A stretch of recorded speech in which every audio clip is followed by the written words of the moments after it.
Bonsoir à tous. Donc merci beaucoup d'être présents à ce deuxième meet-up sur le Design Ops. Quelques mots vraiment très rapidement sur Front Guys pour ceux qui ne connaissent pas. Bon, il y a une bonne moitié de la salle qui sont déjà venus, donc c'est plaisir de vous revoir. Donc Front Guys, c'est une agence conseil spécialisée en expérience centrée utilisateur qu'on a fondée il y a 3 ans avec Nicolas, mon associé. On a une petite vingtaine de personnes aujourd'hui et on traite de sujets depuis la recherche utilisateur jusqu'au développement front-end.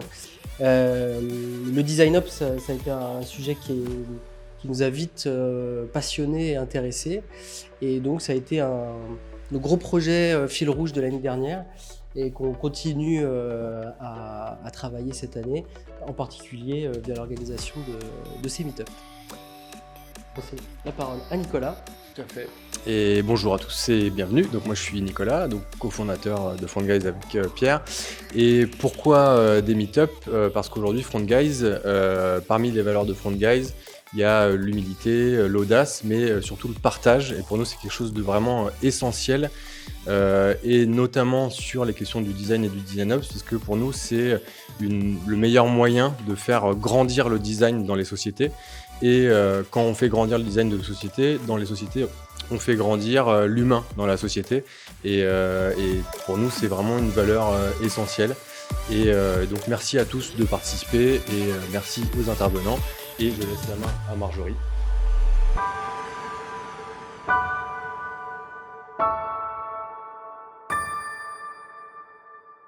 On remercie nos speakers, Émilie, Vanessa et Laurent, de se joindre à nous ce soir pour nous parler justement de ce thème qui nous titillait avec Marjorie, de savoir comment organiser le design dans une entreprise dont ce n'est pas la culture nativement. À longueur de scroll sur LinkedIn, on peut lire des recs de scale-up, de start-up. C'est l'ADN en fait, le design fait partie de l'ADN constitutif de la société, mais quand on travaille chez Orange, Canal+, ou SNCF, ou Manutan, ou Renault, ou d'autres sociétés, ils n'ont pas attendu le design pour exister et du coup, il faut qu'on fasse notre place. Et en tant que manager, en tant que lead, on sait combien ça peut être difficile, challengeant, mais aussi passionnant. Et c'est pour ça qu'aujourd'hui, on a voulu écouter, entendre le retour d'expérience de 3 managers qui nous semblaient avoir beaucoup de choses à nous partager. Et pour avoir discuté au préalable avec nos 3 speakers, je peux vous dire que c'est absolument passionnant ce qu'ils ont à nous raconter. Et du coup, notre soirée va se diviser en 4 temps, enfin 5 temps, 6 temps même. Un premier temps où on va revenir pourquoi ce sujet, pour qui dit quoi, et c'est Marjorie qui va nous faire cette introduction. Elle nous parlera de l'échelle de maturité de Nielsen Norman et comment ça se structure aussi pour les entreprises, comment ça peut nous aider. Et puis on aura un premier thème qu'on a nommé « Dessine-moi ton organisation » pour mieux comprendre chez nos 3 intervenants comment l'organisation du design est structurée. Combien de personnes ont-ils quels sont leurs modèles d'organisation, leurs missions, leurs objectifs. Il y aura un temps de questions-réponses avec la salle. À chaque thème, on a prévu un temps de questions-réponses pour que vous puissiez poser toutes vos questions sans les oublier. Et puis, on reviendra sur les objectifs du design. Quels sont les objectifs qu'on leur a donnés au début quand ils sont arrivés, le premier jour, fiche de poste. Voilà, Vanessa, tes objectifs, c'est ça. Émilie, c'est ça. Laurent, c'est ça. Ils vont nous partager ça. Leur relation avec les objectifs produits aussi, parce qu'aujourd'hui, un designer ne travaille pas en solitaire, enfin j'espère.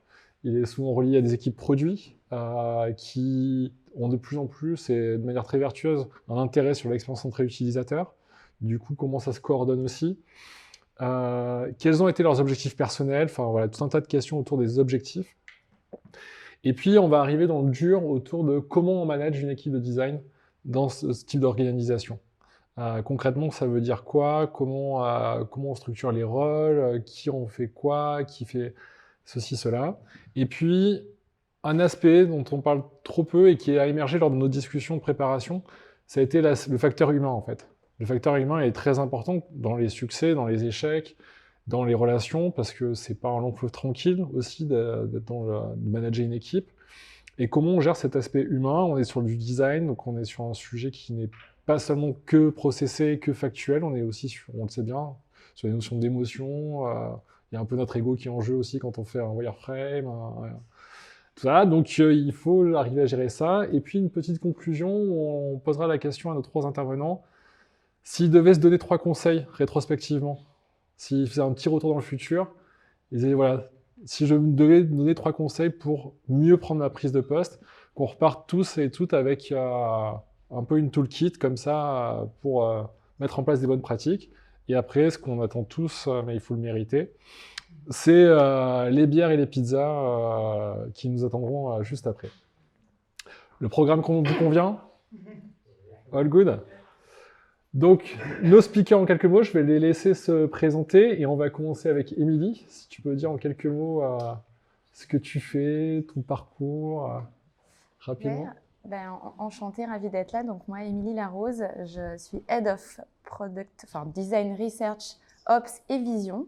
Un nom un peu long, comme on aime bien en donner dans ce genre d'entreprise. Et je travaille chez SNCF Connect and Tech, donc une entreprise que vous connaissez sûrement, puisqu'on a sorti un produit il y a peu de temps qui s'appelle SNCF Connect, avec lequel vous avez probablement eu des expériences, bonnes ou mauvaises, mais on est aussi là pour en discuter.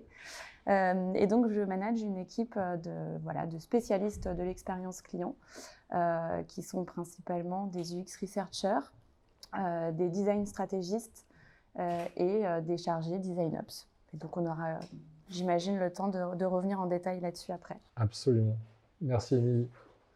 Vanessa?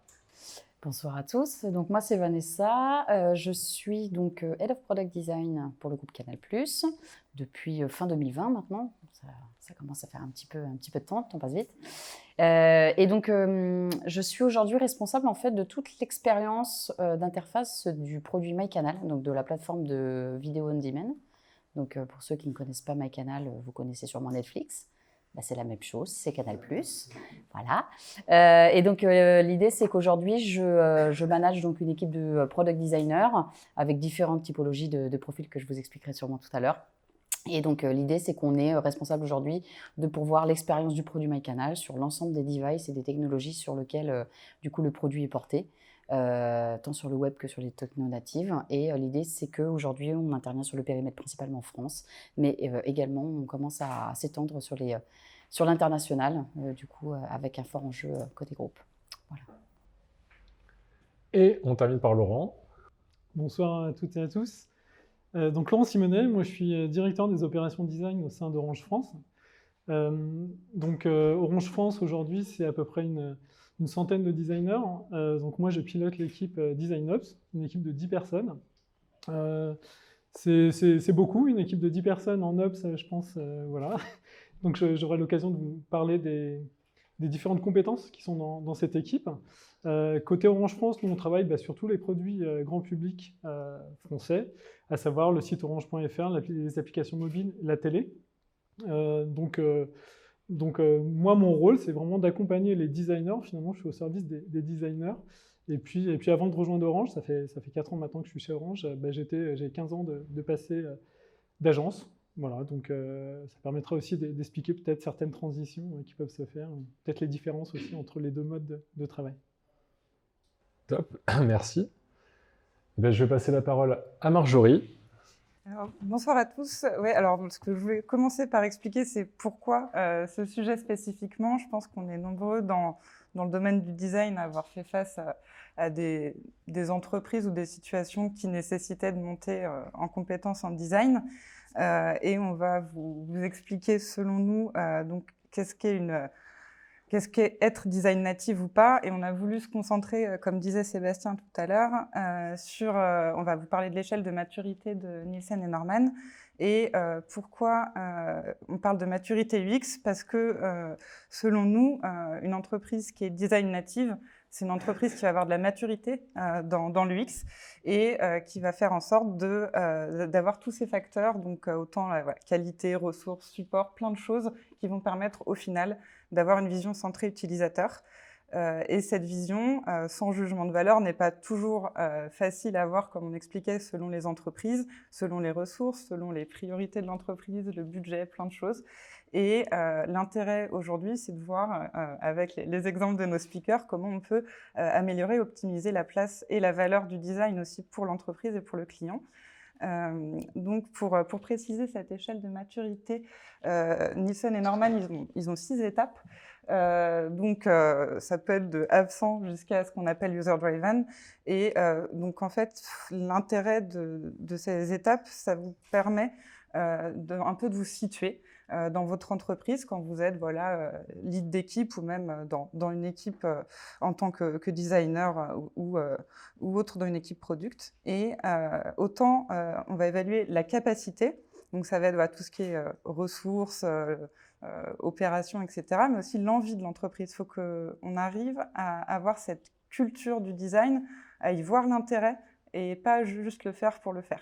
Donc, il y a vraiment un réel intérêt à concevoir avec cette vision de, à la fin, l'utilisateur final, parce que c'est lui qui compte à la fin, et identifier les facteurs d'amélioration au sein de ces 6 étapes, en sachant qu'on va avoir plein de bons conseils juste après. Et comment progresser dans cette échelle. Donc, c'est là qu'on va reparler de DesignOps, qui est un des sujets évidemment qui nous intéresse énormément chez FrontGuys. C'est se concentrer sur, là on parle de 4 facteurs, donc ça peut être stratégie, culture, process, résultat et j'en passe. Selon où vous en êtes, il y a des organisations qui vont être fortes sur un facteur et pas sur un autre, qui vont avoir besoin de prioriser plus ou moins certains facteurs pour avancer. C'est pour ça qu'il faut avancer effectivement en équipe pour avoir des objectifs communs, savoir où on va et pas vouloir passer de la step 0 à la step 6 en un mois, c'est pas possible. Mais c'est important de se donner des objectifs pour améliorer cette valeur du design qui est évidemment une réelle valeur quand on sait de quoi on parle. Et du coup, on va enchaîner sur la première partie du meet-up qui s'appelle « Dessine-moi ton organisation ». Et on va laisser nos speakers nous expliquer d'abord comment l'organisation du design et de leur équipe au sein de leur entreprise s'organise, quels modèles, quels objectifs leur équipe ont. Vanessa ? On commence par moi? Allez, t'es la plus proche de nous. Voilà, exactement, on va faire ça dans l'ordre du coup. Donc, côté Canal+, donc, comme je vous ai dit, je suis responsable aujourd'hui de tout le périmètre véritablement qu'on va appeler Product Design. Donc, qui dit Product Design dit forcément produit. Donc, oui, il y a une entité produit chez Canal+. C'est pas forcément quelque chose qui est très encore mis en avant parce que, comme on l'a dit, c'est quelque chose qui est très récent. Et en fait, la vraie culture, entre guillemets, du design et du produit au sens large, pour vous donner une idée, elle a commencé à s'initier au sein du groupe avec l'arrivée de Damien Delotier, qui est le CPO aujourd'hui du groupe Canal+, mon chef, quoi. Et l'idée, c'est que à son arrivée, on avait vraiment un ADN groupe qui était très à l'ancienne, donc un ADN audiovisuel, absolument pas digital. Donc là, on n'est même pas en train de parler de maturité autour du produit, on est en train de se dire, est-ce que déjà la culture même du digital est installée? Or, c'était pas le cas. C'était vraiment encore le business et vraiment l'édition, l'audiovisuel, la chaîne qui portait le groupe. L'arrivée de Damien a fait énormément bouger les lignes parce qu'avec forcément ses connaissances, son expérience et son envie, il a réussi au moins à faire intégrer la notion du produit au sein même de la direction du groupe Canal+. C'est passé par quoi? C'est passé par déjà la création d'une entité qui s'appelle aujourd'hui la DPM, donc le département Product Management. Et l'idée, c'est qu'on fait partie aujourd'hui d'un groupement qui est la DTSI, donc on dépend de nous de la direction technique et non pas du tout du reste du groupe Canal+. Enfin, on fait partie du groupe, bien évidemment, mais on ne fait pas partie de l'édition, ce que je voulais dire par là. Et l'idée, c'est que quand il a commencé véritablement à injecter des notions de culture produit, il a commencé, à travers la DPM, à faire émerger des nouveaux rôles, qui étaient donc les rôles de product stratégiste et de product management. Là, on est vraiment passé d'une culture à l'ancienne, qui était de la culture projet, véritablement avec opérationnellement des projets qui se déroulaient à l'ancienne, en cycle V, avec une roadmap très riche. Et l'idée, c'est qu'en apportant cette notion de culture, de stratégie produit, et donc de product management, il a commencé à structurer déjà, ne serait-ce qu'en intégrant une approche agile, il a réussi à intégrer cette notion de faire évoluer la connaissance du produit et la stratégie du produit de façon itérative. Et petit à petit, on a commencé à initier le test and learn du coup au sein du groupe. Et donc, pour en arriver très rapidement à l'organisation de mon équipe, en fait, le truc, c'est qu'il a initié donc ça uniquement sur les aspects de product management, mais le design est resté toujours le parent pauvre, en fait, en vérité, chez Canal+, parce que si vous interviewez une grande majorité, je pense, des collaborateurs Canal+ aujourd'hui, vous leur dites c'est quoi le design chez Canal+, et tout naturellement, ils vous répondront la direction artistique, c'est l'image de marque, c'est Canal+, quoi. Bah oui, mais non. Aujourd'hui, on a deux véritables pans de design au groupe. On a tout ce qui touche à l'historique, cette culture audiovisuelle, qui restera la marque de fabrique et le branding de la marque, mais on a aussi tout ce qui touche au digital. Et donc aujourd'hui, cette plateforme MyCanal est devenue, entre guillemets, le cœur du design. Donc du coup, l'idée, c'est qu'une fois que donc, Damien a réussi à mettre en œuvre cette acculturation, je dirais, du produit au sein du groupe, il s'est très vite rendu compte que si on ne faisait pas aussi mûrir du coup le design en parallèle, on allait se retrouver avec un gap qui n'était pas tenable, et donc on n'avait pas une culture produit globale. Et donc je suis arrivée chez Canal+, du coup pour véritablement construire cette culture, acculturer le groupe autour des problématiques de product design et surtout de structurer cette activité en plus du product management. Donc aujourd'hui, pour aller assez rapidement, donc j'ai une équipe de 13 personnes, donc au sein de mon équipe, au sein du groupe vraiment design. Cette équipe, on peut la scinder en deux. On a véritablement les designers qui travaillent sur le produit MyCanal en tant que tel, donc ont un périmètre produit, qui travaillent en squad, voilà, vraiment sous la base des objectifs qui leur sont définis par les product managers, les product stratégistes. Et on aura l'occasion d'y revenir, je pense, une deuxième équipe qui est celle qui aujourd'hui fait le plus appel à ces problématiques de design ops, et c'est pour ça que je suis là aussi aujourd'hui, c'est pour vous partager cette expérience-là. J'ai une équipe que j'ai créée plus récemment qui est aujourd'hui dédiée au design system, donc à la création et au build du design system qui n'existait pas à mon arrivée et qui est du coup mon enjeu numéro 1 aujourd'hui au sein du groupe Canal+. Voilà, je pense que c'est déjà assez long. Je vais passer la parole à mes petits camarades. Super. Je propose qu'on enchaîne avec Laurent. Ça marche. Du coup, le design, donc chez Orange, ce que je disais, c'est une centaine de personnes. Aujourd'hui, alors en fait, quand je suis arrivé, on était en pleine transfo agile. Je pense que c'est aussi ce qui explique pas mal de choses dans notre organisation de design et peut-être aussi qui a accéléré le fait qu'on ait beaucoup augmenté la taille de l'équipe ces dernières années. Donc cette transformation agile, elle nous a permis de nous organiser, ou en tout cas nous a forcé à le faire. Donc une équipe de 100 personnes qui est aujourd'hui organisée, alors elle n'était pas organisée comme ça il y a 4 ans, mais il y a 2 ans, on a opéré une transformation où on est plutôt organisé, alors pas vraiment en produits, hein, c'est pas tout à fait des produits, c'est plutôt des domaines de produits, parce qu'on a beaucoup de produits chez Orange, et du coup on est organisé en équipes de domaines. Et ces équipes de domaine, elles sont toutes structurées avec un manager, des lead design, des UX, des UI, des products, qui travaillent en fait en agilité, donc au sein des collectifs agiles directement. Et au sein de ces collectifs, ils sont coordonnés. En fait, on travaille en CEF. Et c'est pour ça aussi qu'on s'est organisé de cette manière-là et qu'on a institué des rôles qui n'existaient pas forcément initialement, comme les lead design, dont le rôle est vraiment d'avoir cette vision transverse sur nos produits au sein des trains pour homogénéiser en tous les cas nos interfaces. Bien sûr, tout ce travail, il est complété par 2 équipes transverses, une équipe studio digital dont le rôle, et c'est vraiment un rôle d'animation digitale pour le coup, parce qu'on a beaucoup de bannières, de vignettes, de VOD, donc on produit à peu près, le studio produit à peu près 50 000 visuels par an, donc c'est très conséquent. Et à côté de ça, on a une équipe du coup Design Ops qui a commencé à se constituer progressivement et dont le rôle c'est d'accompagner effectivement les designers, vous l'imaginez, au sein de ces collectifs, leur donner suffisamment de matière pour, et je vais lancer le mot, pour industrialiser le design dans ce modèle d'agilité coordonnée. Donc au sein de ce collectif Design Up, je ne sais pas si c'est le moment d'en parler, je peux en toucher 2 mots, je sais pas. Si c'est dans l'organisation, tu peux. Si c'est les objectifs, tu peux les garder pour après. Du coup, dans l'organisation, donc forcément, il y a un design system qui s'est mis en place. Aujourd'hui, on a 85 familles de composants et on est plutôt très fiers de ce design system. Et franchement, il nous permet d'accélérer et d'être hyper productifs dans nos réalisations, parce qu'en fait, on gère à la fois différents univers, mais aussi on gère plusieurs marques. Enfin, on a Orange et Soch, pour le coup. Donc, puis en plus des modes light et des modes dark, pardon. Donc, ça a vraiment permis d'accélérer, de structurer notre façon de travailler. On a aussi un pôle. On a 3 UX writers qui interviennent au sein des collectifs. On a également un référent accessibilité. Et ce qui est important pour nous, c'est que notre design system, on l'a rendu accessible d'emblée, qui fait qu'aujourd'hui, tout ce qu'on produit sur nos interfaces, c'est accessible. On a également, alors j'ai des personnes qui travaillent sur la vision également. Ce sera peut-être un point qu'il faudrait qu'on aborde à un moment donné. L'idée de cette équipe, c'est vraiment d'inspirer les équipes qui sont au sein des trains, qui n'ont pas forcément le temps de se poser sur des sujets très transversaux ou très macro.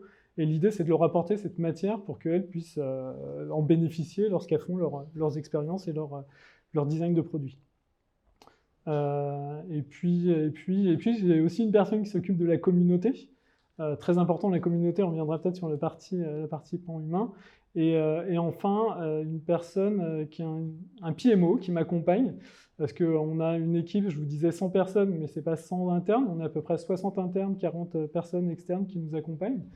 Et donc, on a des gestions de sous-traitants, des gestions budgétaires qui nous occupent beaucoup.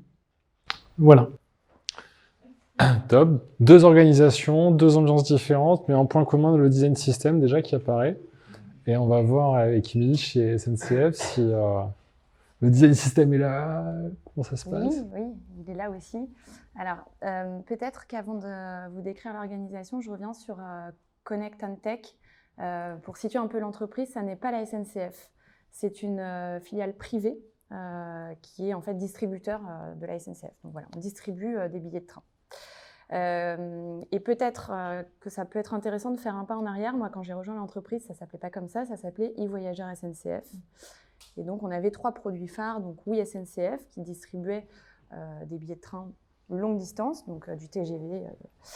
On avait un deuxième produit qui s'appelle l'Assistant, qui existe toujours, l'Assistant SNCF. C'est la petite application bleue qui va bientôt disparaître et qui, elle, est une application qui adresse la mobilité urbaine, donc se rendre d'un point A à un point B voilà, sur des trajets plus récurrents et plus courte distance, qui propose aussi le TER. Et puis un troisième produit qui s'appelait Rail Europe et qui voilà, adressait la mobilité à l'international. Donc on avait une organisation qui était très en lien finalement avec ces 3 produits. Donc nous, à l'expérience client, on est rattaché aux produits. On fait partie de la direction produit et tech. Donc on travaille à la fois avec le produit et les développeurs. Et donc on avait une organisation qui était très en lien avec ces 3 produits. C'est-à-dire qu'on avait des feature teams qui travaillaient sur ces produits, qui étaient dédiés à ces 3 produits.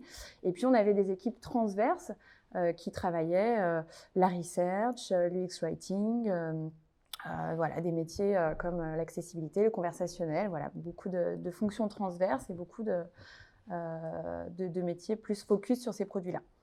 Et puis très vite est arrivé le projet Connect, donc cette ambition de rationaliser finalement ces 2 applications. Donc Rail Europe a été revendu et donc il a fallu fusionner l'assistant SNCF et Oui SNCF pour non pas créer un mélange de ces 2 produits, mais bien créer un nouveau service qui adresserait et la mobilité courte distance, la moyenne distance, la longue distance, avec de l'achat, sans achat, de l'information voyageur ou pas. Donc un enjeu passionnant en termes de mobilité, mais qui a donc amené forcément à revoir aussi notre organisation. Et donc voilà, de créer une organisation globale qui répondait très bien aussi à ce produit unique qui allait voir le jour. Donc aujourd'hui, on est structuré de la façon suivante. On est une direction, donc l'expérience client et design, qui représente une quarantaine de designers, répartis en 3 équipes. Donc on a une première équipe qui travaille la performance et la qualité CX. Donc ce sont des profils type CRO qui font de l'A/B test, des personnes qui travaillent la qualité aussi d'un point de vue expérientiel et presque design de service. Donc ce sont des gens qui vont mapper l'intégralité des parcours, s'interroger sur les services qui sont proposés sur ces parcours-là, une personne aussi qui va s'intéresser à comment on est structuré nous en interne et comment est-ce qu'on interagit les uns avec les autres. Donc on est presque sur du design ops aussi à ce stade-là. C'est une équipe aussi, la performance et qualité CX, qui travaille l'amélioration continue aussi avec des profils comme des experts de l'accessibilité. Voilà. On a une deuxième équipe qui est l'équipe la plus conséquente aujourd'hui au sein de la direction, qui est une équipe de product designers. Voilà, donc c'est une équipe dans laquelle on retrouve les experts design system, les product designers qui travaillent l'idéation et la conception de l'intégralité des parcours, et puis aussi des profils comme UX writer, voilà, toujours rattachés à cette direction. Et enfin, la troisième équipe, qui est la mienne et qui est forcément la meilleure, qui comporte des profils assez variés. Donc, on va être sur des sujets de research. Voilà, donc une équipe d'UX researcher qui va travailler sur un mode très évaluatif. Donc, forcément, pendant le projet Connect, on a fait beaucoup de tests utilisateurs, d'études évaluatives. Mais c'est une équipe qui fait aussi beaucoup d'exploratoires, donc des études ethnographiques, des focus group, voilà, qui va aussi s'interroger sur le futur de la mobilité.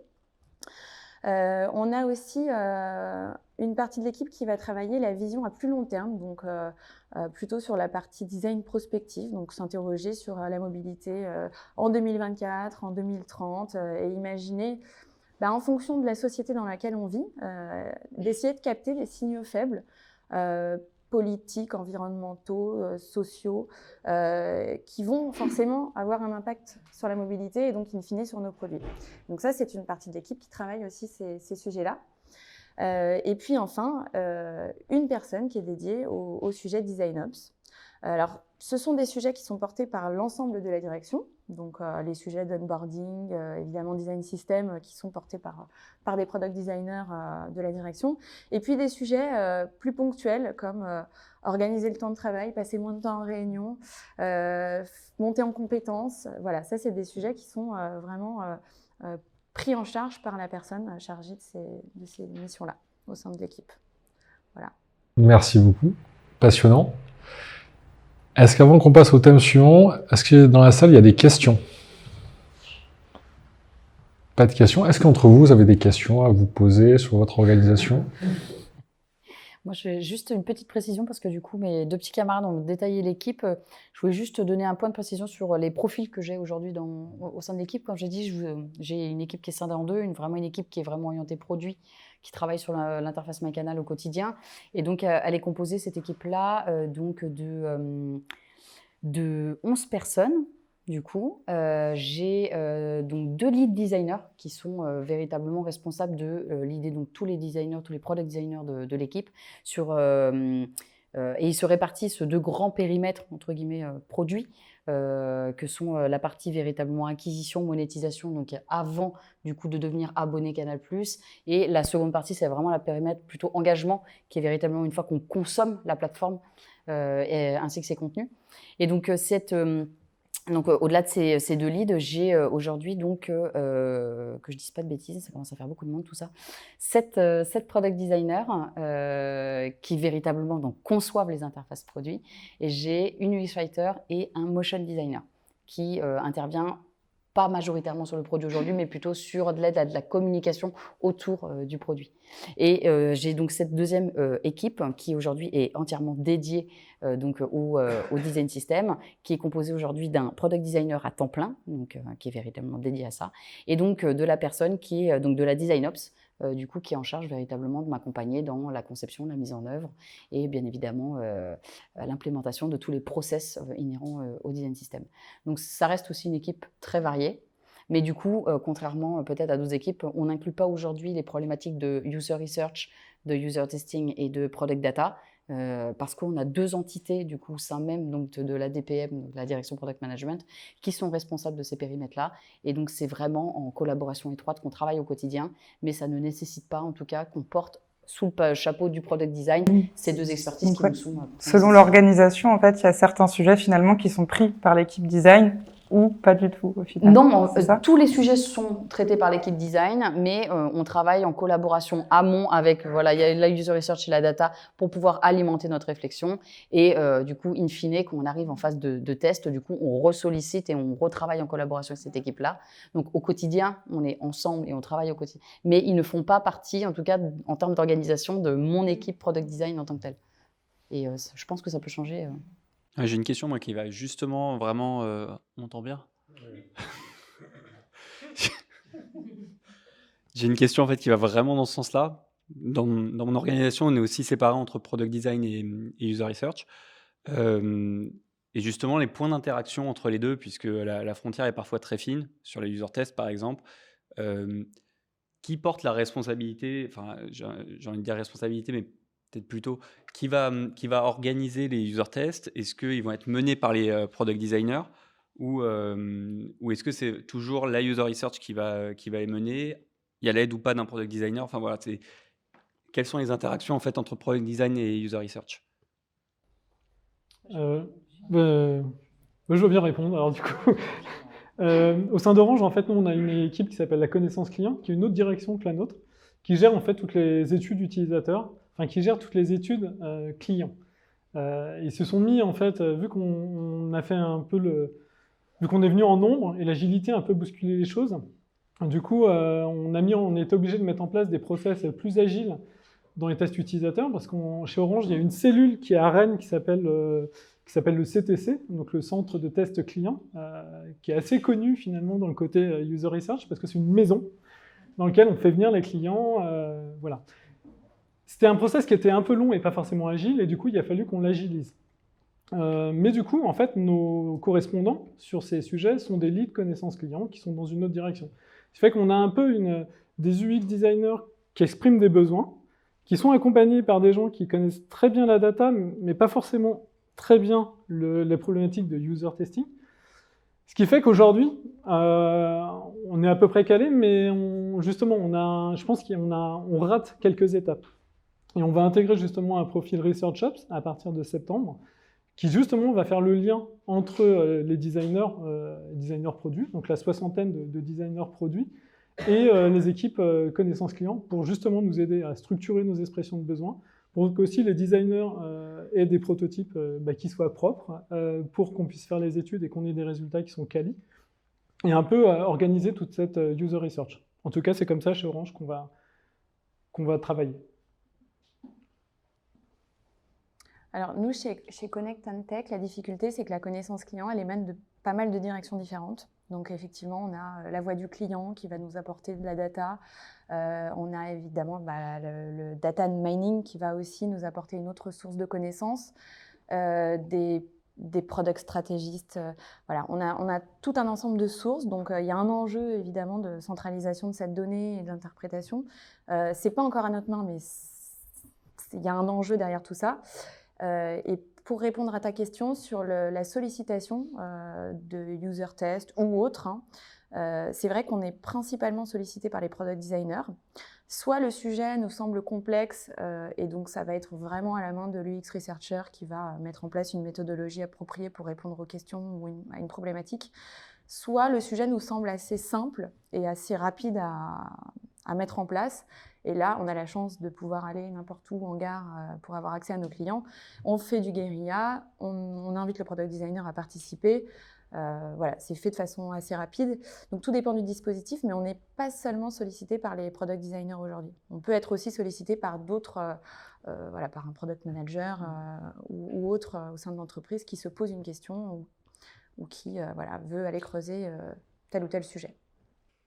Et justement, en termes de culture de design, quand il y a un besoin, ils savent vous chercher vous dans l'entreprise ou ça a pris du temps? Moi, je me demandais, est-ce qu'ils savent identifier l'équipe design ou ça a pris un peu de temps avant de savoir que vous étiez là pour ça finalement Alors, sur la partie purement research, on est bien identifié aujourd'hui.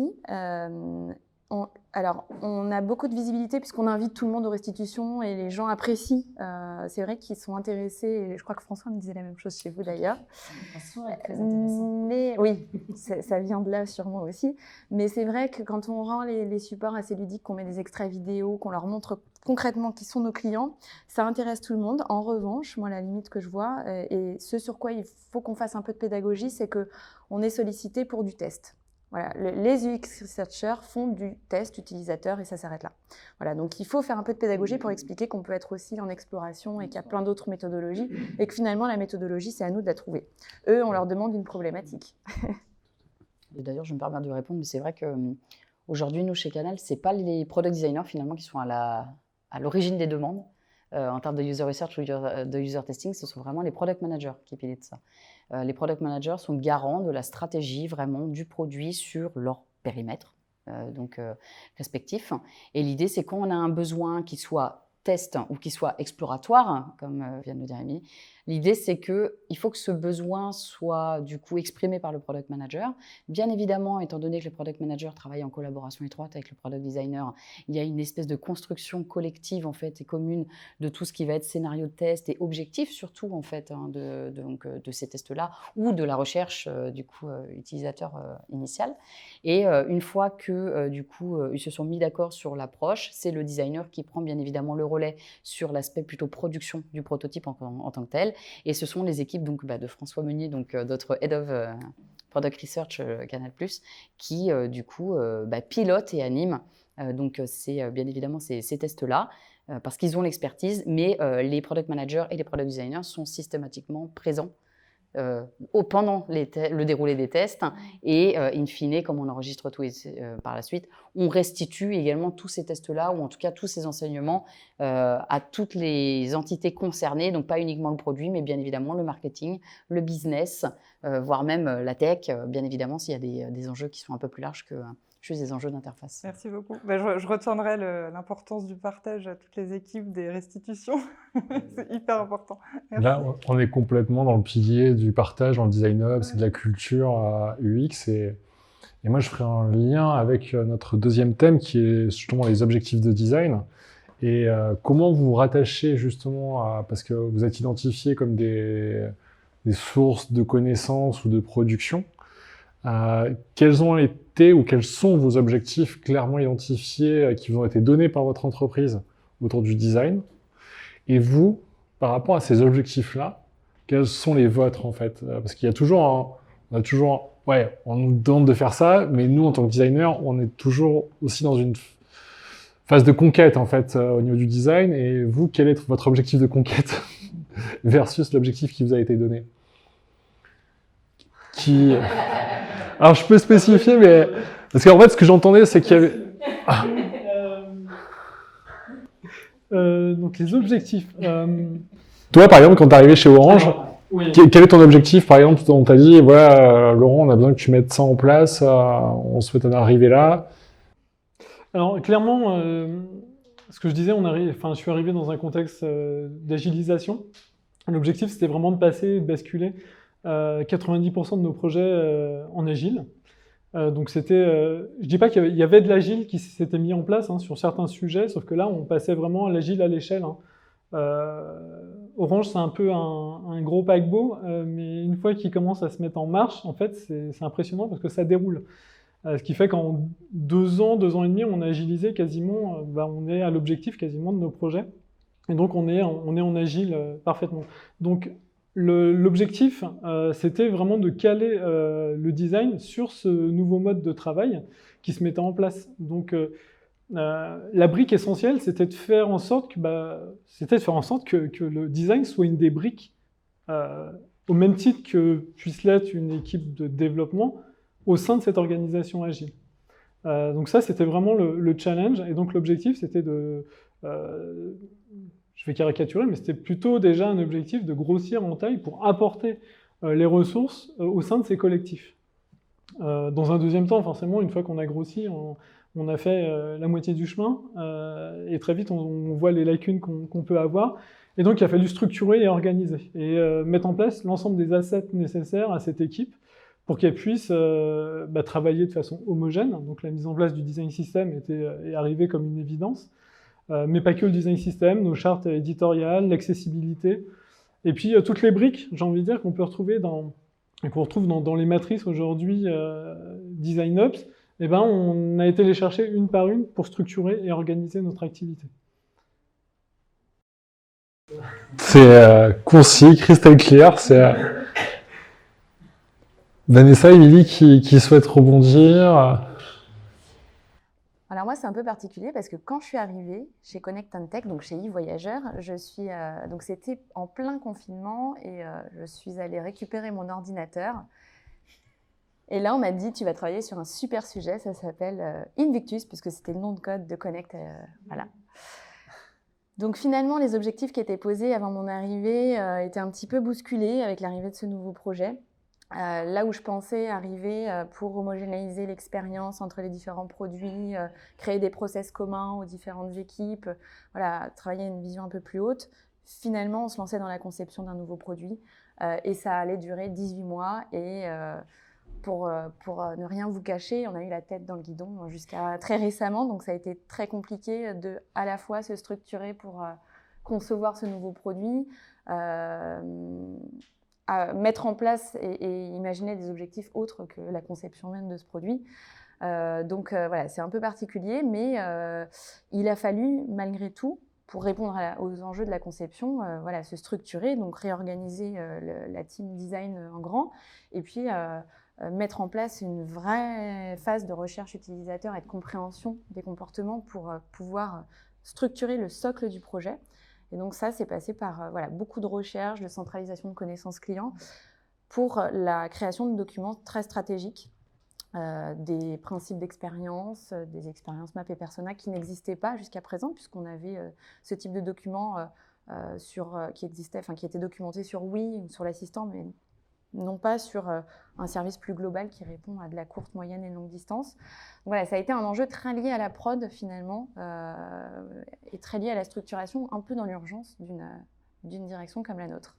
C'est vrai que là, ce qu'on entend, c'est pour tous les deux, c'est vraiment les objectifs sont reliés au processus et aux outils. En fait, il y a quelque chose de très process, outils, et c'est intéressant d'avoir la convergence en fait dans deux contextes différents de voir ça. Toi, Vanessa, comment ça se passe chez Canal? Moi, c'est marrant parce que quand Émilie racontait un petit peu ses débuts, je me suis retrouvée parce que moi, je suis rentrée chez Canal le 23 novembre 2020, donc en plein confinement. Et donc, moi aussi, je suis allée chercher mon ordinateur au locaux avant de repartir chez moi tranquillement. En fait, moi, je suis arrivée chez Canal avec vraiment deux gros objectifs qui m'étaient fixés, du coup, forcément par ma direction, ma nouvelle direction. Le premier, il était de structurer, comme je l'ai dit tout à l'heure, l'activité de product design au sens large. Donc, quand je parlais de ça, je parlais plutôt du côté structuration d'équipe. Donc là, véritablement, je suis sur de l'opérationnel pur, sur des ressources. Et j'avais cet enjeu de builder.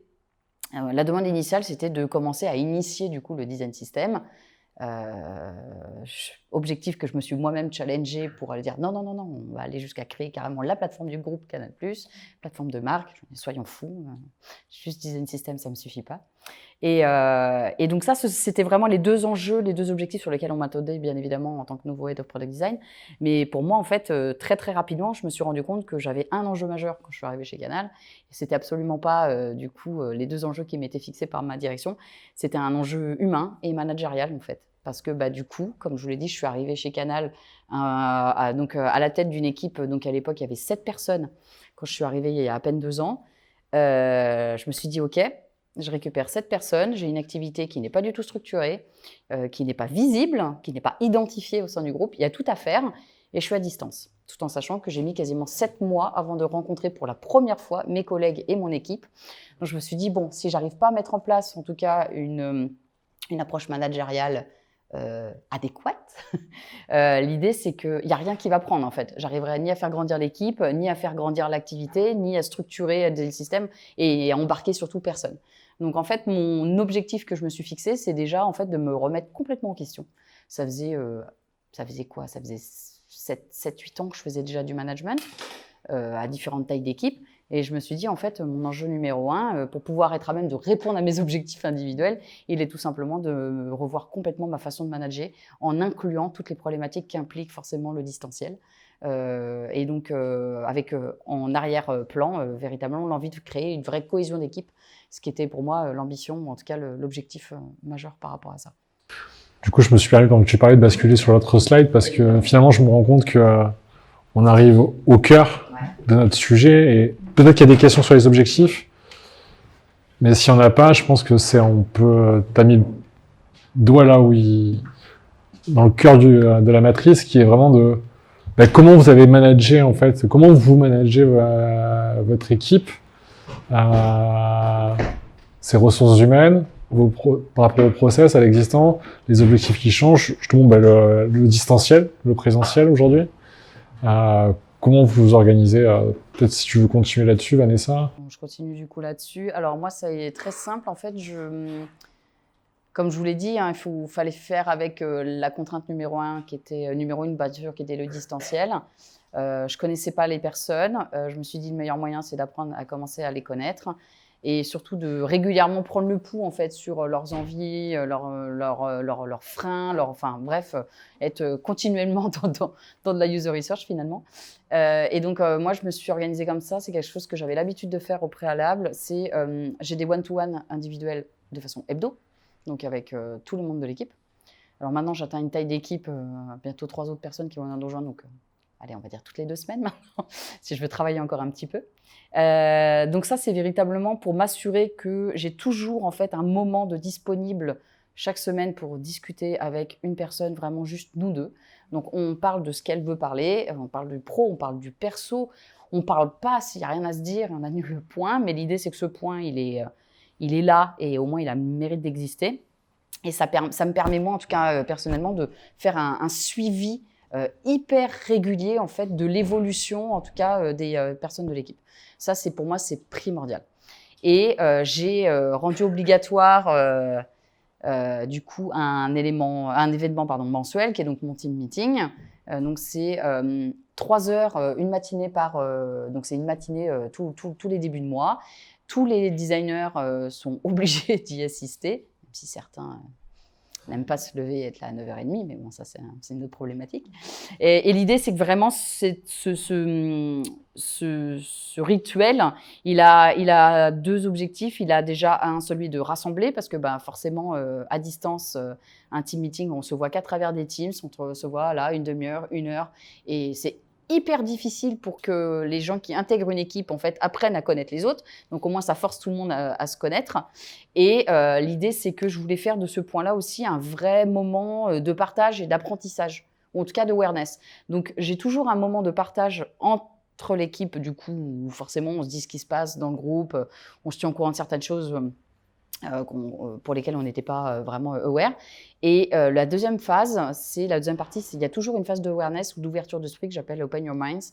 Et c'est du coup, j'ouvre sur des sujets qui soit sont en lien pur avec ce qu'on fait sur le produit, ou soit j'ouvre carrément les chakras sur d'autres problématiques qui sont du coup assez différentes. Typiquement, il y a quelques mois, on a fait toute une présentation sur le biomimétisme pour voir comment on pouvait s'inspirer en fait de mécaniques naturelles, du coup pour tout simplement venir alimenter la réflexion des designers. Là, on fait beaucoup parce que du coup cette équipe monte en compétences, on fait énormément d'ateliers autour de l'idéation pour essayer de faire découvrir aussi à l'équipe en fait les différentes formes d'ateliers ou d'idéation qui peuvent exister et qui peuvent venir alimenter leur quotidien. Donc voilà. Donc pour moi l'objectif il est comme ça, c'est du temps en one-to-one pour vraiment toujours être à l'écoute de l'équipe, au plus proche, et puis un temps collaboratif à travers le team meeting mensuel pour qu'on puisse partager et qu'il y ait une vraie, en tout cas, fusion, voilà, en tout cas, entre chacun. Nous, sur les instances, on est à peu près similaires, donc je vais pas redire ce que tu viens d'expliquer très bien, Vanessa, mais on a un peu de one-to-one, de façon hebdomadaire, des réunions d'équipe, et puis à l'échelle de la direction aussi. On a 3 types d'événements à l'échelle de la direction. On a des plénières une fois par mois, une matinée par mois, où on présente des sujets, on fait intervenir des experts extérieurs à l'entreprise. On fait des règles, enfin voilà, tout dépend des sujets. Les designers, eux, sont force de proposition pour nous soumettre des sujets, donc ça c'est intéressant. Et puis on a des formats un peu plus courts qu'on a aussi de façon mensuelle sur le temps du déjeuner, type Lunch and Learn, Lean Coffee, voilà, où on partage des problématiques, on fait de l'idéation sur des sujets. Donc ça c'est au niveau des instances. Et sur le sujet manager une équipe design, alors effectivement, la distance, en tout cas l'hybride présentiel est pas toujours simple à gérer. Je pense que ça a été difficile d'arriver en plein confinement avec des équipes qui avaient aussi pris un rythme parfois, dormir le matin, travailler tard le soir. Il faut s'adapter aussi à ces contraintes-là. Moi, la difficulté, en tout cas la particularité que j'ai trouvée en arrivant, c'est qu'il y avait donc 2 sujets principaux. La partie research, sur lequel moi j'étais très à l'aise et qui était un petit peu mon background et sur lequel j'avais des choses à apporter puisque l'équipe faisait un peu plus de quantitatif. Voilà, il y avait plein de choses nouvelles à apporter en termes de méthodologie de travail. Il y avait cet enjeu de créer un repository, de centraliser la connaissance client. Donc, ça s'est fait de façon assez fluide. La partie Ops, c'est des thématiques que je ne maîtrisais pas forcément en arrivant. C'est-à-dire que voilà, c'est des sujets qui nous touchent tous, qu'on a tous fait sans forcément en avoir conscience et qu'on peut tous faire, mais je n'avais pas forcément de vision.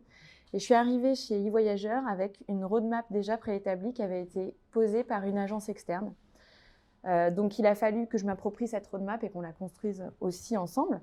Mais pour le coup, elle était très bien posée puisqu'elle avait été faite avec une méthodologie très sérieuse, c'est-à-dire qu'il y avait eu beaucoup d'entretiens faits au sein de la direction, des ateliers avec des managers, avec des ressources, avec des collaborateurs pour que chacun exprime les problématiques qu'ils vivent au quotidien, leur vision d'une direction design, etc. Donc ça s'est fait de façon assez fluide, mais en tout cas, pour moi, il y avait cet enjeu de me réapproprier cette roadmap et ces différents sujets et piliers, et puis mettre en place une méthode pour la mettre à jour tous les ans.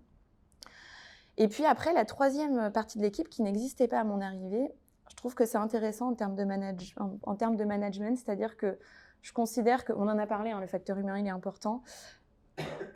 Je ne vois pas forcément une équipe avec une ambition posée dès le départ et on recrute des profils finalement qui vont répondre à cette ambition. Moi, je vois plutôt l'inverse, c'est-à-dire qu'on est face à des talents, à des designers qui nous semblent être pertinents, intéressants pour plein de choses. Et avec ces gens-là, on va construire quelque chose. Et moi, c'est typiquement ce qui s'est passé sur la partie vision. Finalement, c'est un pôle dans l'équipe qui n'existait pas. J'ai recruté une personne qui est super, qui s'appelle Mélie Larocque, et qui est d'ailleurs coprésidente de l'association Designer Éthique, qui cochait pas forcément les cases d'un UX Researcher comme je pouvais en rechercher dans l'équipe, mais que je pouvais pas laisser partir. Et donc, que j'ai recruté, sans forcément avoir une mission, en tête des missions très claires et une trajectoire pour elle. Et puis une autre personne qui nous a rejoint, qui était dans l'équipe Product Designer et que j'ai volé à mon collègue, qui nous a rejoint aussi parce qu'il avait en lui de la créativité et un état d'esprit qui pouvait coller pour ces missions de vision. Et donc voilà, et ces 2 personnes-là, elles ont créé ensemble un nouveau pôle qui est le pôle vision, prospectif, réfléchir à l'éthique, voilà, des thématiques qui sont un peu décorrélées de la production, qui sont très opérationnelles malgré tout parce que c'est des choses dont on se sert au quotidien pour alimenter des roadmaps, pour alimenter aussi les designers en créativité. Mais voilà, moi, s'il y a quelque chose que je peux partager, c'est ça, c'est de faire confiance aux humains avant tout, et ces humains-là, avec leur talent, vont vous aider à construire finalement l'équipe qui sera la plus pertinente. Et du coup, ces humains, ils ont modifié les objectifs, ils y contribuent dans vos organisations, ou ça reste top-down, l'objectif est posé par le haut, et comment vous... Moi, aujourd'hui, sans mon équipe, je vois pas comment je peux atteindre mes objectifs, en fait. C'est un travail d'équipe, et du coup, si j'essaye de trouver la bonne approche pour chaque personne, en tout cas pour qu'elle puisse s'épanouir ou qu'elle puisse évoluer du coup dans les meilleures conditions, je pense que la contrepartie, c'est que j'y gagne parce que finalement, en les ayant accompagnés, ils ont envie aussi de m'accompagner et dans cette dynamique-là, et en fait, on arrive avec une force de frappe qui est vachement plus importante. Et donc, pour moi, j'ai toujours fait passer le collectif en premier, j'ai envie de dire, Mais là, dans un groupe comme ça, enfin, tel que Canal+, où on va pas se le cacher quand même, hein, les combats, ils sont quotidiens. On n'est pas dans un monde de bisounours. Ça reste très difficile d'imposer le design. Et plus finalement les gens prennent confiance, plus ils grandissent, je pense, au sein de l'équipe. Et plus ils ont envie aussi qu'on soit visible, qu'on soit identifié, qu'on vienne reconnaître un peu le travail. Et donc, du coup, je pense que c'est vraiment un effort collectif qui fait qu'on en arrive là aujourd'hui. De notre côté, en fait, ce qui n'était pas évident, c'est, comme je le disais, les designers, donc, ils sont dans des trains, et donc dans des feature teams qui sont dans des trains, pardon. Et donc, c'est pas évident en termes de management, parce qu'on se retrouve avec des designers dans des collectifs agiles, qui travaillent en collaboration avec les PO, avec les équipes de dev, au quotidien. Et donc, ce qui n'est pas évident pour les managers, c'est de rajouter des instances ou trouver en fait l'intérêt finalement de rajouter des rituels supplémentaires à ces équipes qui sont déjà surchargées de rituels. Et quand on a commencé à réfléchir à DesignOps, il y a à peu près, je sais plus, il y a 2 ans et demi à peu près, on a regardé la littérature, il y avait pas grand-chose en fait. On a eu la chance, on a pu échanger avec Dave Malouf, je ne sais pas si certains d'entre vous le connaissent, qui a écrit un livre blanc justement sur le DesignOps, et on a évalué à peu près notre maturité et les chantiers qu'il fallait qu'on ouvre en fait au sein d'Orange. L'équipe avait déjà bien grossi, je ne sais pas combien on était déjà à l'époque, peut-être autour de 80 personnes.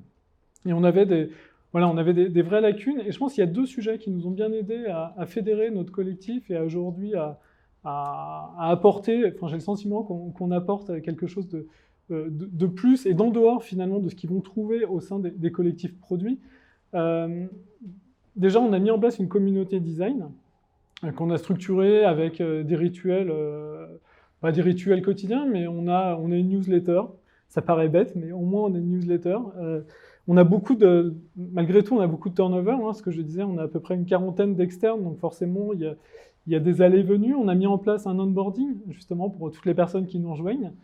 On a mis en place des meet-up. Donc, on a à peu près 2 meet-up par mois, à peu près, discussions autour de faire monter, finalement, en compétences, partager aussi nos expériences sur des sujets divers et variés. On en a eu un cette semaine, c'est sur Jira, par exemple. C'est vrai que les designers ne sont pas forcément acculturés à Jira quand ils démarrent.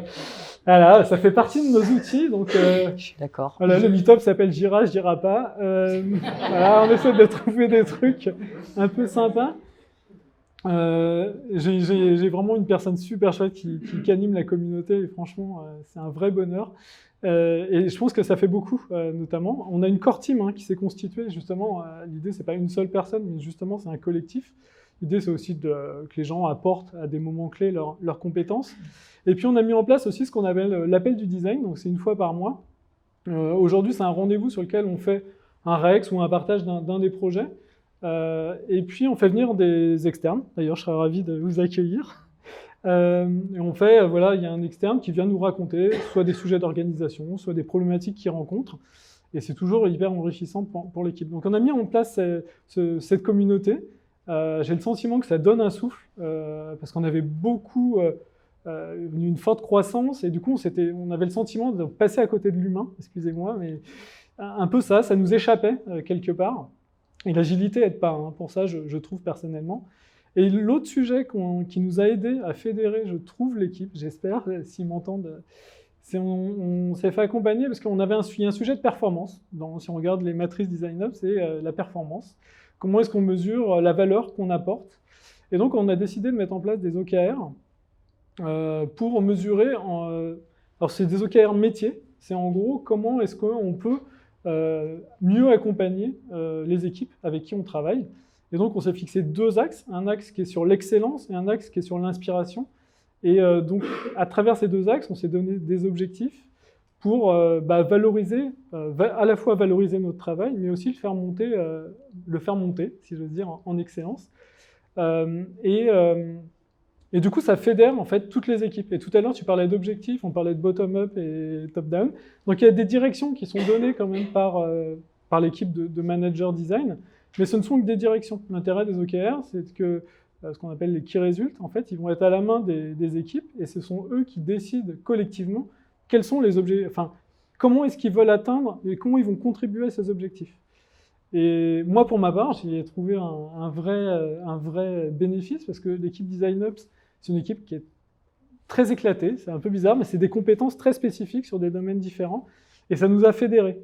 Et je pense que toutes les autres équipes aussi, ça les a fédérés autour d'objectifs communs qu'on s'est donnés, qu'on se partage. Et voilà, ça nous permet à la fois de contribuer dans nos métiers design et de contribuer plus globalement à la qualité du design chez Orange et à sa visibilité.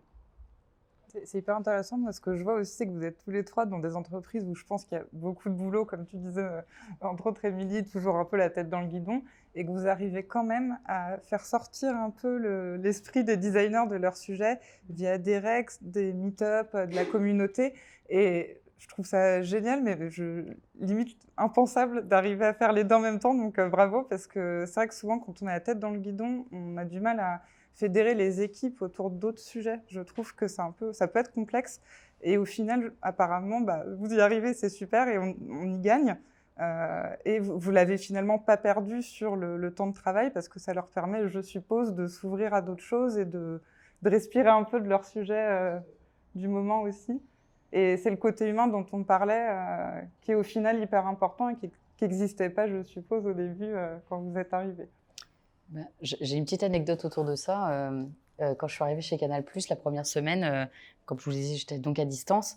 Et régulièrement, donc, des personnes ne me connaissant pas encore m'interpellaient sur Teams et me disaient « Salut, c'est toi la nouvelle responsable du studio ?» J'ai dit « Pardon, du studio. Mais de quoi parles-tu » Bah oui, les designers là, qui font des maquettes. Ah. Donc j'ai compris dès le premier jour chez Canal+, que du coup, le studio, donc c'était bien mon équipe, et donc ils étaient surtout perçus en interne comme étant des simples, vous allez me permettre l'expression, mais des pisseurs de maquettes, voilà. Donc des exécutants purs qui n'avaient absolument pas leur mot à apporter ou quoi que ce soit. Et comme j'ai pas ma langue dans ma poche, puis que j'ai beaucoup d'ambition dans ce groupe, dès la première semaine, j'ai posé les règles.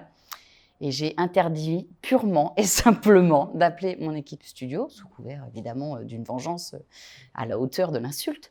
Non, mais tout simplement pour tout de suite mettre sur le tapis que non, mais attendez, on n'est pas venu là pour enfiler des perles. On est venu là pour vraiment travailler et apporter notre expertise autour du product design et donc surtout toujours être à même de proposer la meilleure expérience MyCanal. Donc s'il vous plaît, pas de condescendance parce que c'est une spécialité aussi, ce genre de groupe forcément très siloté. Et puis comme je vous disais, ça vient de l'audiovisuel, c'est une autre mentalité. Hein. Vraiment, on peut vraiment scinder le groupe en deux entre l'ancien côté média et vraiment le côté digital qui n'a rien à voir. Les cols blancs et les geeks, voilà, je pense pour faire simple.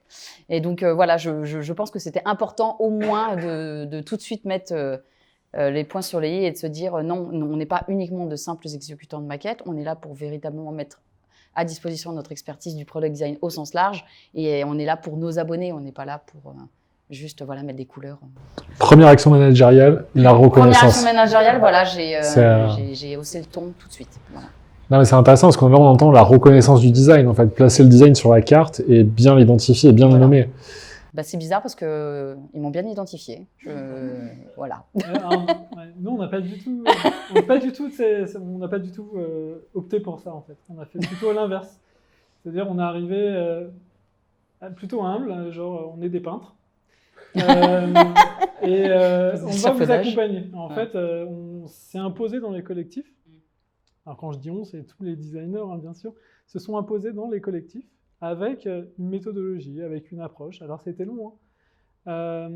Sauf que, alors, je me souviens, d'ailleurs, pour l'anecdote, je ne sais pas si vous connaissez le PI Planning. Voilà. Grand rituel. Alors, pour l'anecdote, je trouve qu'elle est assez marquante. Quand je suis arrivé chez Orange, au bout de quelques jours, on me dit, tiens, il y a un PI Planning, il faut que tu y ailles, il faut que tu vois ce que c'est qu'un PI Planning. Je ne connaissais pas Safe, donc j'y vais. Là, je vois une immense salle, avec, beaucoup plus grande que celle-là, avec des gens assis comme ça, passionnés, qui avaient l'air passionnés de ce qui était en train d'être présenté. Et puis on me dit, tiens, les designers, ils sont dans le fond là-bas. Je vois 2-3 designers assis limite par terre au fond de la salle, leur Mac sur les genoux. Et je dis, tiens, ça vous intéresse pas? Non, c'est technique, franchement, c'est chiant, ça n'a aucun intérêt. Je caricature un peu parce qu'ils ne l'ont pas dit comme ça, mais ça a démarré comme ça. Et puis, petit à petit, on a complètement changé les choses. Et si bien que maintenant, les designers, c'est eux qui présentent les choses, en fait, qui présentent les product vision, ou design vision, lors des PI planning, en amont. Donc avant d'arriver, enfin entre les deux, il s'est passé beaucoup de temps. Ça a été long, mais on y est arrivé. Donc nous, on n'est pas rentré en frontal, voilà, on y était progressivement.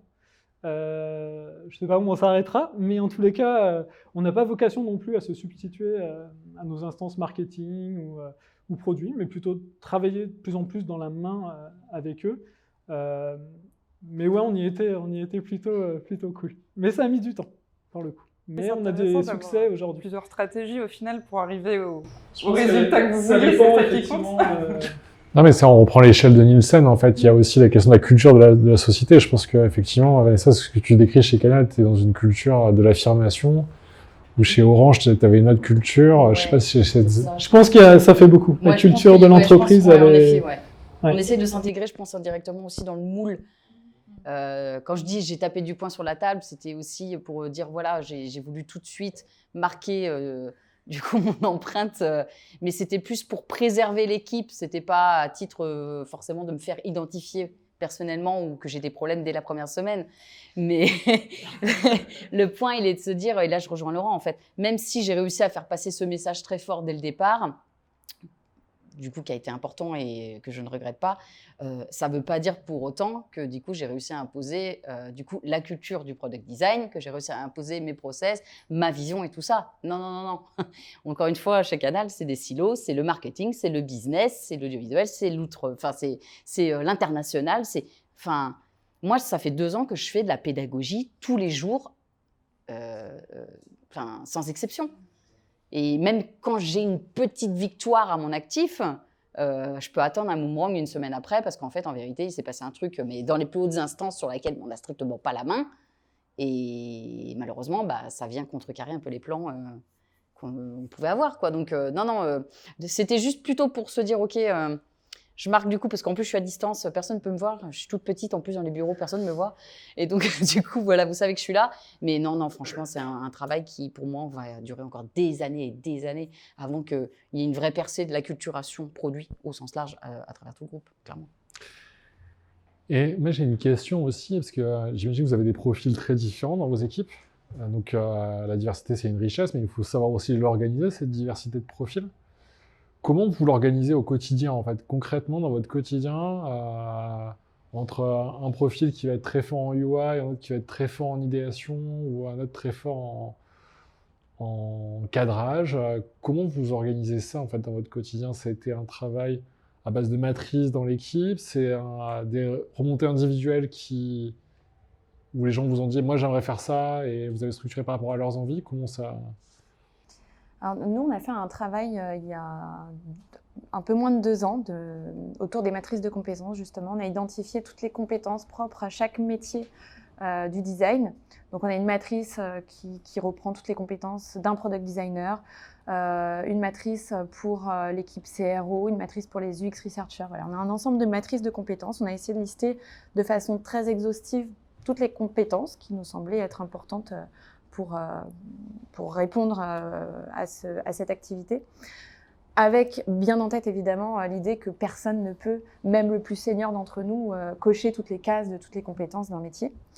Et on s'est posé beaucoup de questions autour de ces matrices. Voilà. Notre objectif, c'était d'avoir pour l'équipe de managers une vue sur la globalité des compétences, sans évaluer évidemment, mais plutôt dans l'objectif de faire monter en compétences aussi certains profils là où on observait des lacunes. Et puis pour aider aussi ces collaborateurs à monter en compétences là où ils étaient un petit peu plus bas, et puis voir travailler des trajectoires métiers. Et donc on s'est posé beaucoup de questions autour de comment on les remplit ces matrices de compétences. Donc on a proposé aux collaborateurs de s'auto-évaluer. Très vite est venue la question de anonymiser ou pas ces données-là et raisonner en termes d'équipe ou pas. Et puis finalement, donc on a demandé à chaque collaborateur de s'auto-évaluer. On a fait faire le même exercice à des pairs et à leurs managers pour essayer d'avoir une moyenne équilibrée. Et on s'est servi des résultats finalement pour identifier aussi au global sur la direction, là où on avait des lacunes. Ça nous a permis très clairement d'aller voir, d'aller creuser des sujets qui peuvent paraître très basiques, mais par exemple, faire une présentation PowerPoint, ça peut sembler être basique, mais on s'est aperçu finalement à travers les auto-évaluations que c'était pas maîtrisé du tout, parce que c'est pas juste faire des slides. Alors je dis PowerPoint, moi je suis pas du tout PowerPoint, je suis Keynote évidemment, mais depuis que je suis à la SNCF, on est plutôt sur PowerPoint. Mais voilà, c'est storyteller, c'est construire des slides, voilà, ça comprend beaucoup de compétences. Et voilà, ces matrices-là, c'est un exemple un peu anecdotique, mais qui montre qu'on peut aller très clairement identifier des groupes de compétences qui sont un petit peu moins maîtrisés et réagir très vite, mettre en place des formations collectives, faire des pairings et du mentorat pour que certains profils forment d'autres profils. Voilà comment on a agi sur le sujet. C'est un sujet sur lequel on n'a pas pu aller au bout de la démarche puisqu'on a très vite eu un no-go de la part des RH chez nous, s'ils nous regardent, coucou. Mais voilà, on s'en sert quand même malgré tout encore aujourd'hui. Ouais, ça a été assez long puisque c'est un travail collectif finalement qui s'est fait à travers des ateliers, beaucoup de recherches bibliographiques pour essayer d'avoir une vue assez globale et partagée. Donc ouais, c'est un sujet qui nous a pris presque 1 an. Et du coup, on parlait d'OKR tout à l'heure. Est-ce que vous en avez toutes les deux dans vos équipes ou pas besoin, pas le temps, pas besoin, le moment. pas la maturité surtout, on n'y est pas pas du tout. On n'a pas du tout la maturité nécessaire pour mettre en place des OKR à l'échelle de l'équipe. Moi, j'en suis encore à définir des objectifs purement individuels pour chaque personne, mais aller au-delà, non, on n'y est pas. Et tu as des objectifs du coup par personne dans ton équipe. Et ça fonctionne bien ou c'est des choses que vous êtes encore en train de challenger Alors disons que le seul retour d'expérience que j'ai, c'est donc les entretiens que j'ai fait du coup de fin d'année là, donc ça faisait à peine sur une première année. Le bénéfice majeur que j'y ai trouvé, c'est que j'ai réussi, ça m'a forcé du coup à comprendre qui était chacune des personnes de l'équipe, clairement, leurs points forts, leurs faiblesses, leurs envies aussi d'évoluer. Et donc du coup, l'idée, c'est la définition de ces objectifs, elle est toujours faite main dans la main. Je leur demande de réfléchir en amont à quels axes ils aimeraient faire évoluer pour l'année suivante.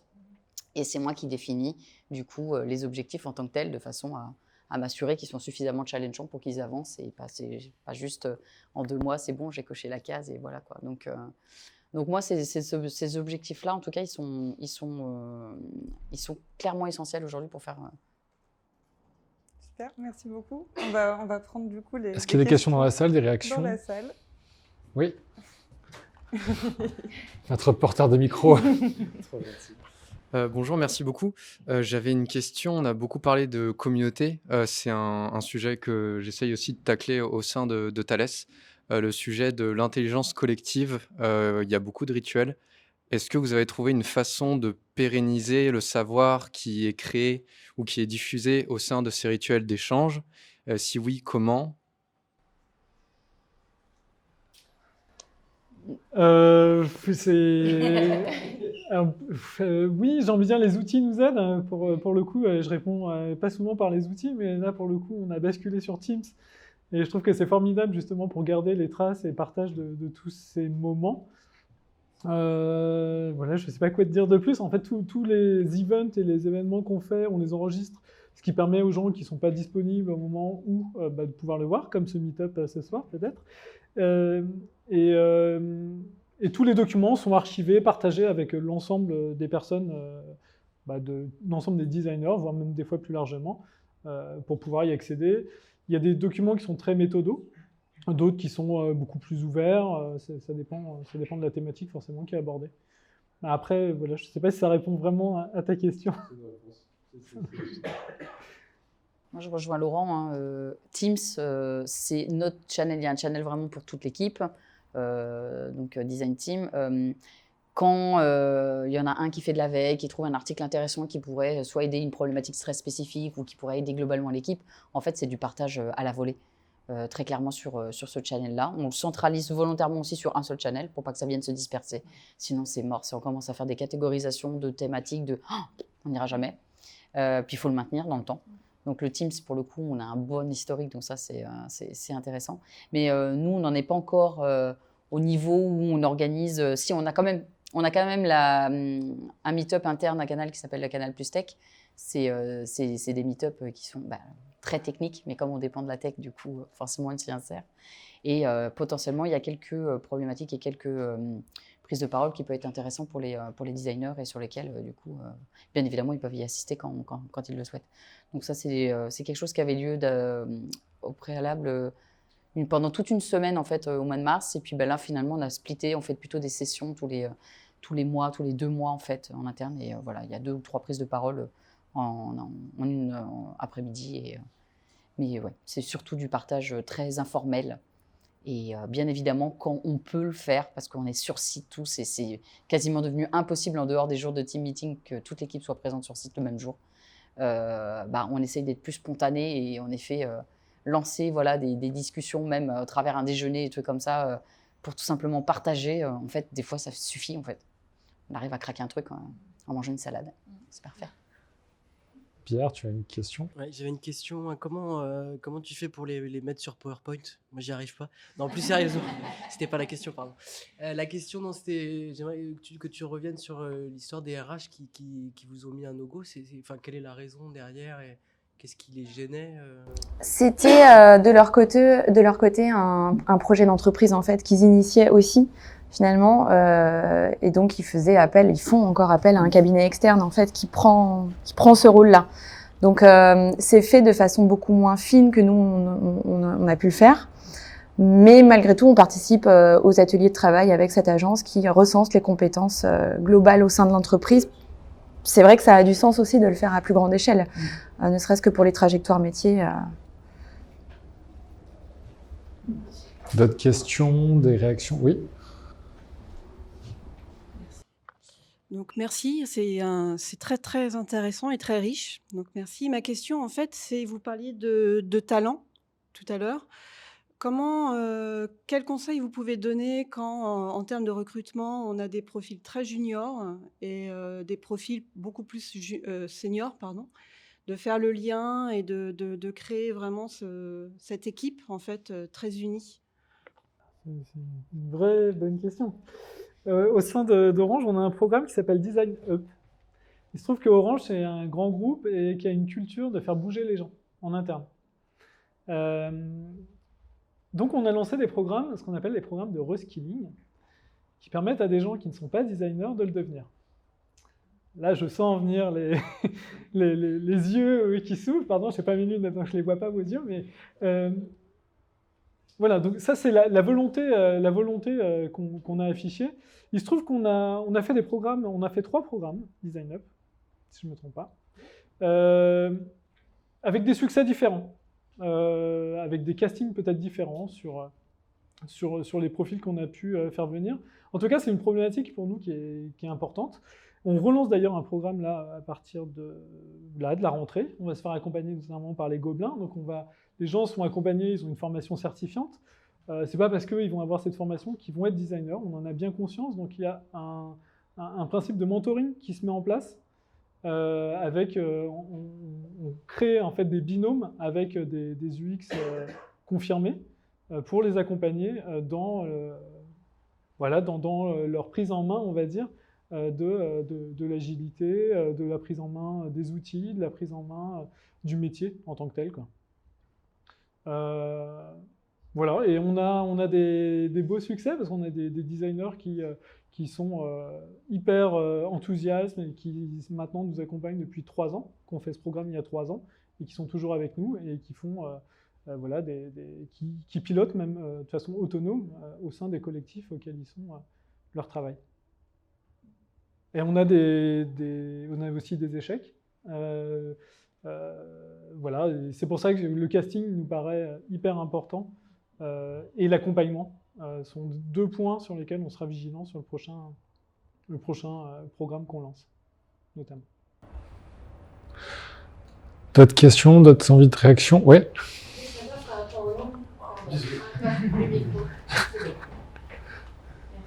Je voulais savoir par rapport au nombre d'externes, J'entends qu'il y a beaucoup d'externes dans les équipes de run, dans la core team, peut-être. Comment vous faites pour, est-ce qu'ils sont différenciés, externes et internes, les designers? Et comment vous arrivez à faire que tout se passe bien entre eux et qu'il n'y ait pas de traitement de faveur, enfin en tout cas que tout le monde soit épanoui? Alors déjà, on a mis en place un onboarding. Enfin, ça paraît bête, mais on s'est hyper structuré sur comment est-ce qu'on accueille les gens. Et le process est hyper rodé. C'est-à-dire que dès que la personne, on sait qu'elle va arriver tel jour, eh bien, il y a une équipe, enfin, différentes équipes qui vont l'accueillir. On a l'équipe design system qui va lui faire la présentation du design system. On a l'équipe éditoriale qui va lui présenter la charte. On a notre référent accessibilité qui va lui présenter nos problématiques d'accessibilité. Alors l'idée, c'est pas de bourrer la tête de tout le monde dès le démarrage, mais ça va s'échelonner, hein, c'est pas que le premier jour. Mais ça, on va le faire aussi bien pour nos internes que pour les externes, dans tous les cas. Forcément, on est obligé de marquer des différences entre les internes et les externes. C'est des obligations RH. On ne peut pas former des externes. On ne peut pas inviter à certaines réunions des externes. Voilà, malheureusement, c'est des contraintes qu'on est obligé de prendre en compte. Après, très sincèrement, j'ai le sentiment que la frontière, là où avant, peut-être quand je suis arrivé, elle est peut-être plus marquée, j'ai vraiment tendance à penser que ça me nuise. On a vraiment besoin, de toute façon, des compétences, qu'elles soient internes ou externes, pour faire avancer nos produits. Et on essaye de tout mettre en place, en tous les cas, pour que les gens se sentent bien. La communauté, elle est ouverte à tout le monde. D'ailleurs, c'est assez... je vais dire décevant, c'est pas forcément le terme, mais on a beaucoup d'externes qui sont dans la core team de la communauté. J'aurais aimé qu'il y aurait plus d'internes, mais il y a beaucoup d'externes, donc ils montrent aussi l'intérêt qu'ils ont et leur envie de partager avec nous. Donc non, j'ai envie de dire, on essaye en tous les cas de ne pas marquer de différence, au moins nous, au sein du collectif design, par rapport aux internes et aux externes. Après, similaire chez nous. On a tendance à proposer des missions longues sur plusieurs années aussi, ce qui permet d'intégrer au mieux ces externes et de leur partager le même onboarding et les mêmes, même s'il y a ces contraintes RH qui ne nous permettent pas de les inclure à toutes les réunions, mais j'ai l'impression que ça se passe plutôt bien. Moi, comme mes petits camarades, en fait, moi, je ne fais pas du tout de distinction entre les internes et les externes. Voire même, je forme les externes en même temps que je forme les internes. Parce qu'en fait, il y a un truc que je n'ai pas précisé tout à l'heure, mais c'est vrai, quand je suis arrivée chez Canal+, je n'avais pas, entre guillemets, une équipe de product designers, j'avais plutôt des profils qui étaient très UI, en fait. Et donc, il n'y avait pas forcément cette culture de l'UX dans le corps même de l'équipe. Et donc, en fait, un de mes enjeux, ça a été de faire monter en compétence du coup, ces profils très UI avec tout simplement toute cette acculturation autour des méthodologies et donc de l'UX design. Et forcément, pour moi, travaillant avec une équipe intégrée, que ce soit interne ou externe, étant donné que tout le monde était concerné par cette montée en compétences ou par les ateliers collaboratifs et choses comme ça, finalement, indirectement, ils ont bénéficié de la même approche. Donc, il n'y a pas de traitement, entre guillemets, différenciant entre les internes et les externes. Mais bien évidemment, le prisme RH fait que forcément, on ne pourra pas aller jusqu'au bout. Mais pour ma part, si on pense équipe, je ne vois pas de blocage majeur. Je ne vois pas pourquoi il faudrait faire cette scission, quoi. Merci. On a intégré le facteur humain dans vos questions. Non, mais ça transparaît. En fait, au final... En fait, on sent que l'humain, il y a le design system, hein, on a bien compris que le design system était là, très dans la place, et hyper important, mais il y a aussi toute la dimension humaine. Et nous, on avait envie de vous poser cette question, rétrospectivement, si vous deviez donner 3 conseils à vous-même lors de votre prise de poste, quels seraient les 3 conseils que vous vous donneriez, en fait, rétrospectivement? Laurent, tu te dirais quoi avant de commencer? Laurent, attends, 3 conseils que je te donne. Alors, premier conseil, on l'a un peu touché du doigt tout à l'heure, c'est de bien comprendre la culture de l'entreprise, clairement. Voilà, il y a des choses qu'on n'a pas fait, des choses qu'on a fait, inversement, parce qu'on a commencé à comprendre le mindset chez Orange, typiquement, la rigueur, mine de rien, une entreprise où c'est des ingénieurs, donc c'est très carré.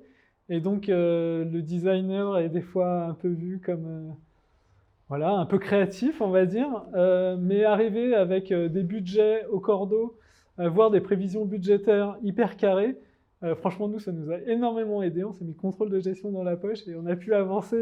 Voilà. Donc, la culture, hyper importante. Forcément, s'intéresser à nos clients, donc les parties prenantes avec qui on travaille. Et quand je parle des clients, je ne parle pas de nos clients finaux, hein, je parle de nos clients internes. Bien comprendre les enjeux des uns des autres, qu'est-ce qu'ils attendent de nous. Et c'est vrai que quand on comprend ça, ça va nous aider aussi à définir les axes principaux, les axes qu'il va falloir attaquer en premier pour monter en crédibilité au sein de ces équipes. C'est pour ça qu'aussi on a commencé à prendre, par exemple dans les équipes agiles, prendre part dans les plannings. Avant, les designers ne participaient pas forcément à la planification des tâches. Ils avaient énormément de mal à dire, bah voilà, une tâche, cette tâche-là, ça va me mettre tant de temps. Et donc ça, on l'a imposé progressivement. Et pareil, on a gagné en rigueur, en meilleure visibilité, du coup en crédibilité. Et après, on peut se permettre, je trouve, d'aller un peu plus loin sur nos territoires finalement, qui sont plus propres à nous. Et puis le dernier point, il est un peu bateau, mais tant pis, je le lance.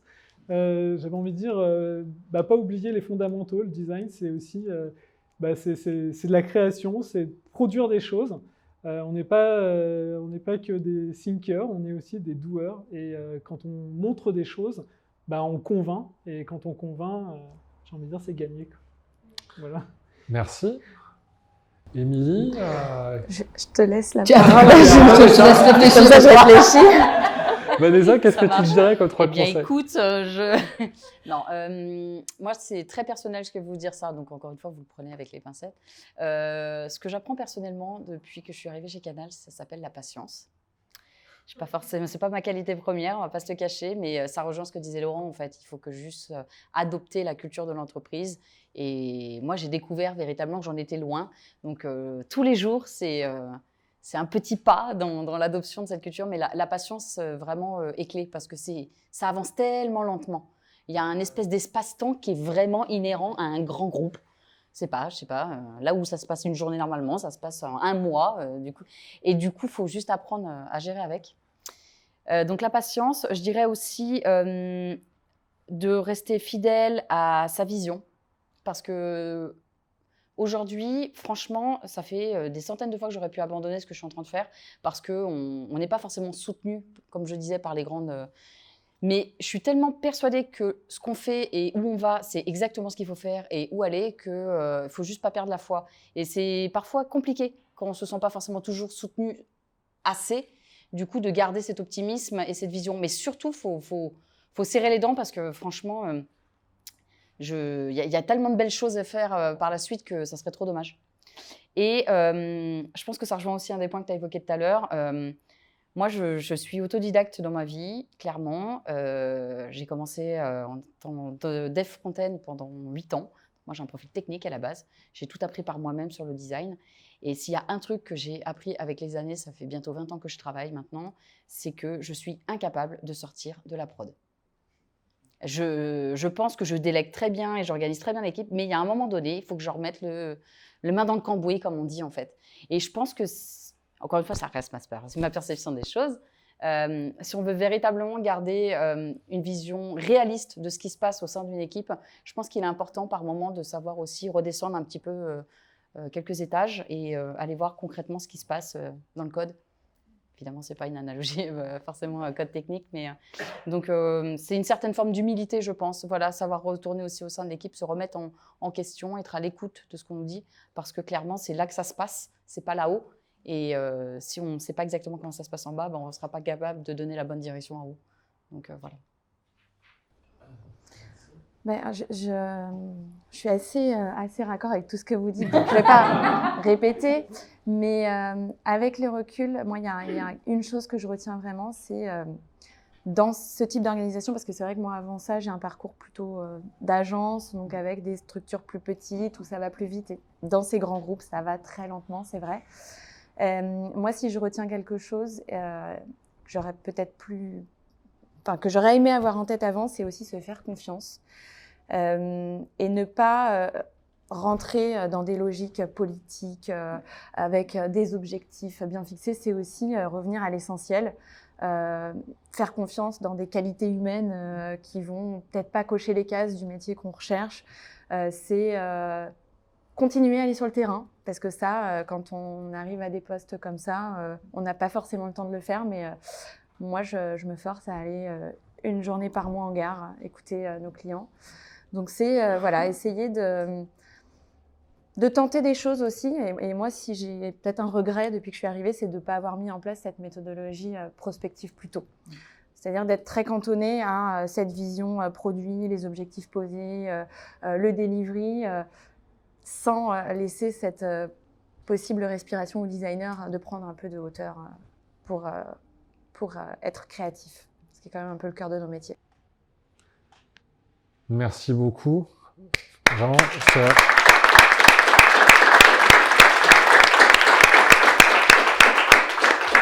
Merci beaucoup pour la sincérité de vos témoignages, vos retours d'expérience et la pratico-pratique. Pour avoir une expérience de manager, c'était passionnant. Et je veux dire, si j'avais su tout ça. Merci. Deux petits mots avant de passer au temps convivial. On va se retrouver en septembre pour notre prochain meet-up. On fait une pause d'été pour prendre le soleil, la vitamine D, un peu de Ricard, un peu de pizza. Probablement, ce sera un sujet, on est en train d'y réfléchir, mais on a des sujets autour de la RH, des choses comme ça qui nous viennent sur le facteur humain. Je crois qu'en nous écoutant ce soir, je crois que c'est super important. Et moi, je retiens aussi le côté back to the basics et retour aux sources et aux fondamentaux, où peut-être parfois le design s'est un peu égaré sur des sphères qui n'étaient peut-être pas les nôtres. Et en plus, je sens le besoin de revenir un peu à notre cœur de métier et d'être fier de ce qu'on fait, quoi. Donc merci beaucoup.